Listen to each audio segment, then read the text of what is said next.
The Ghost of Tabor is one of the best, if not the best, extraction shooter that I have ever played, hands down. And today I want to talk about my experience in the open alpha. Do keep in mind I have been playing since closed alpha, so I kind of know a lot of what they've changed versus what is necessarily a little bit older, so do keep that in mind. Now, this is not a full review, I just wanted to kind of talk about the experience.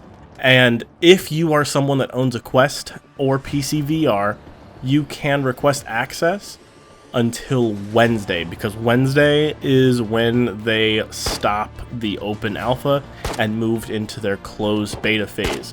And I believe you should be able to sign up in their Discord for the closed beta. However, I am not 100% on that, so if that is possible, I will link that in the comments below. Now, I don't want to be too long on this, but the looting experience in Tabor is fun. Now, if you've played Escape from Tarkov, you know what Tetris is, but for those who don't know what Tetris is, it's Tetris. You line things up to make them fit as best you can. It's like packing your car for a road trip. That is what you are doing in this game. Essentially, you're going in, you're looting, your backpack gets full enough, you better have been playing Tetris the whole time, because if you haven't been, you are going to be screwed and very stressed.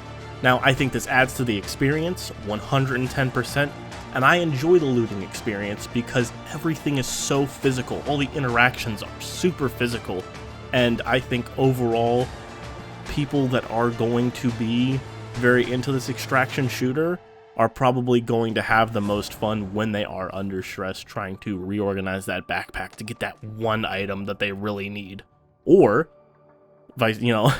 on the other flip side, they're throwing things out of their backpack to get something else in. So, definitely exciting, and I think people are going to really enjoy the looting experience.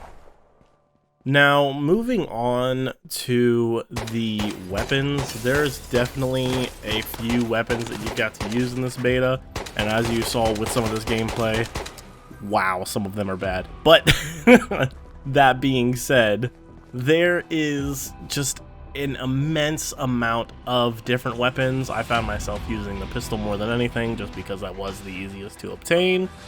However, the biggest issue that I've had with weapons is the radius of which you can grab them, as well as the kind of amount of jank that you kind of have when it comes to looting. You will find yourself actually getting the weapons stuck inside of things. Now, it's not necessarily a bad thing, and I know that they'll fix it, but that was my experience just a little bit, and it was a little annoying. However, it wasn't so bad that I couldn't fix it myself for the most part. But ADS is good. I did have another issue where my ADS would get to a certain height and then just not really be able to move anymore, like it was kind of locked to my shoulder with a virtual stock or something like that. So wasn't too happy about that, but I know that it's more than likely a bug that's going to get fixed, so keep that in mind. But the sights look good, the weapons feel good, and overall a great experience when it comes to weapon handling, as well as the movement. Movement in this game feels good. The stamina has actually just been increased, so you can run for longer. I don't know how I feel about that one, and as an Escape from Tarkov player, running is definitely something that you need. However, at the same time, it's not something that should be so easy that you get screwed, essentially, to where someone can just constantly outrun you, or you don't really have to play too much to the safety of natural cover as well as lines of sight. So the last thing I wanted to talk about was the tutorial. Now, for me, I don't really talk a lot about tutorials in VR games, or at least I don't talk as much as I should about them. And I just want to say that I appreciate, Combat Waffle Studios for taking the time to actually do a thorough and interactive tutorial area. And you can redo this at any time. It loads you in there as soon as you boot up the game, and it just goes over everything, how to reload your weapons, as well as the mechanics of the game.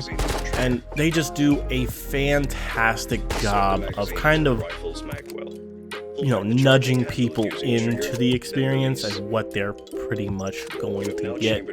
Another thing that they've done, that they've added, that they did 10 times, no, I mean even 100 times better than Escape from Tarkov, was they included right off the bat a practice mode. So if you're new to the game and you just want to go in and deal with AI, you can go in and just learn the map with AI and no players, and you're not going to be necessarily punished for it. Obviously your stuff isn't going to save, but you can learn the game. It took Tarkov like 4 years to implement an offline mode, and it was atrocious that it took them that long.